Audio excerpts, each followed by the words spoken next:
Good evening on this lovely evening, March 15th, the Lord's Day.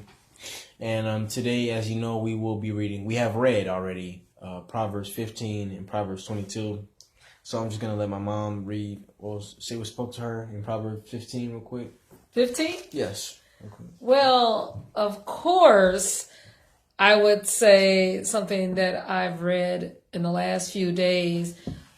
A wholesome tongue is a tree of life, and a merry heart maketh a cheerful countenance. But by sorrow of the heart, the spirit is broken. So you can always pretty much know what's in someone's heart by the covering.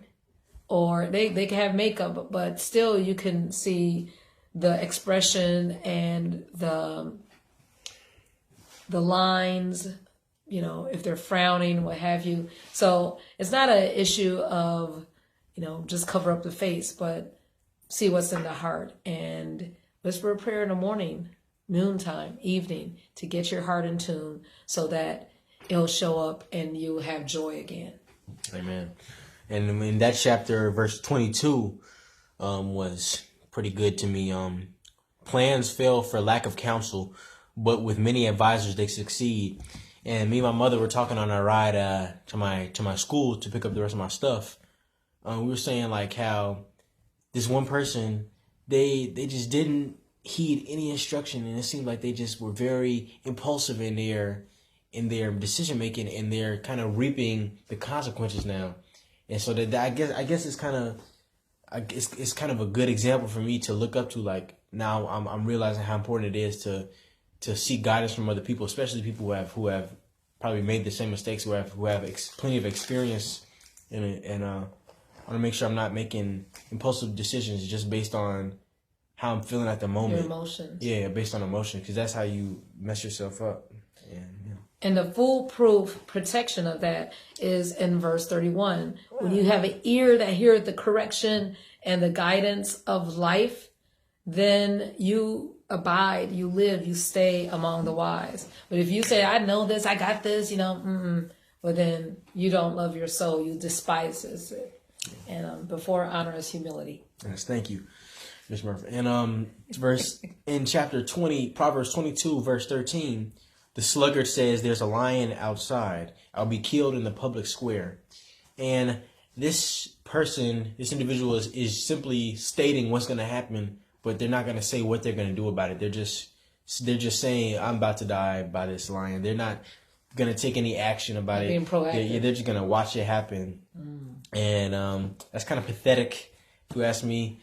And I think instead of people complaining about things, like I am guilty of this myself sometimes too. Like I'll complain about things I see that like black people are doing, but then I'm like, what am I doing to counteract that? Like, am I being any better? So I can't really be a hypocrite. So instead of complaining a lot, why don't you actually start to do something? Be a light. Yeah, be a light. And it's something when you were reading this in the car, Proverbs 22:6, we always hear train up a child, but your version said start a child in the way. So as early as possible, whether it's in the morning, whether it's early in life, start them in the way that they should go so that they can depart from the snares of the enemy. And when they're old, they will not depart, and they will have the counsel of the Lord deep down in their belly, and they can enjoy the fulfillment and the happiness and true joy of life. Okay. Hey, yeah, man. And just going into this season of possibly a drought. My mom told me about this locust plague going on in East Africa. It sounded like something straight from the Old Testament in the plagues with Moses and Pharaoh. So just be very vigilant and conscious of what's going on around you. Amen. Because intercede. Yes, intercede. Pray, right? Prayer. For mercy. And God is in control of everything. And he could change his mind at any time. The heart of the king is in the heart of the king is in the king's. The king's heart is in the hand of the Lord, and he, as the rivers of water, he turneth it whatsoever way he will. He could change his mind. He's in control. Amen. All right. Have a good one. Have a good night. Trump 2020.